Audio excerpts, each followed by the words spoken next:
இஷ்ட தெய்வங்கள் மாறுவதில் தவறில்லை. ஆழ்ந்து புரிந்து கொள்ளுங்கள். அதே போல தத்துவங்கள் மாறுவதிலும் தவறில்லை. ஆரம்ப காலகட்டத்துல மெதுவா துவைத்தமா மனம் இந்த பக்தியிலேயே லயித்து இந்த பக்தியை ருசித்து ஆனந்தப்படுகிற அந்த துவைத்தத்துல ஆரம்பிக்கலாம், தப்பில்ல. மெதுமெதுவா அது தானாகவே பழுத்து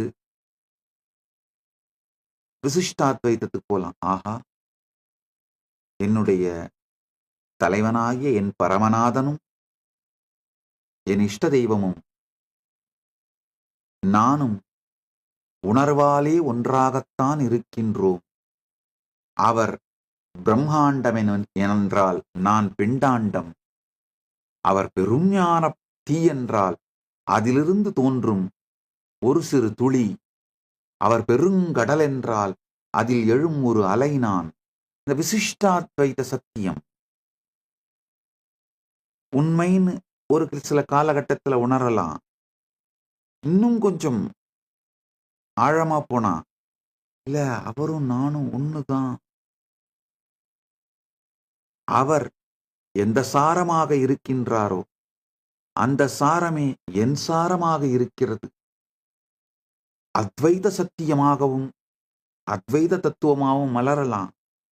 அதுக்கும் மேல போய் பா இந்த 3 நிலையுமே சத்தியம்பா.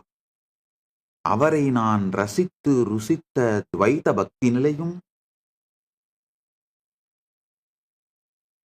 அவர் எனும் பெருங்கடலிலே எழும் அலை நான் என்று உணர்ந்த விசிஷ்டாத்வைத நிலையிலும், அவரும் நானும் ஒன்றே என்றுணர்ந்த அத்வைத நிலையிலும்,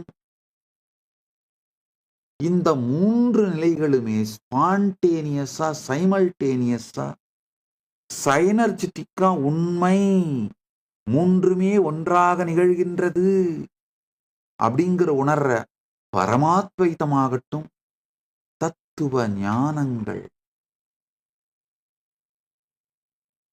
முதிர்ந்து கொண்டே செல்லும். ஆழ்ந்து கேளுங்க. ஒரு ஆழமான ஸ்ரத்தையுடைய தேடுதல் உடைய ஸ்ரத்தையான தேடுதல் உடைய ஒரு சாதகன் வாழ்க்கையில தத்துவங்களின் முதிர்ச்சி நடந்தே தீரும்.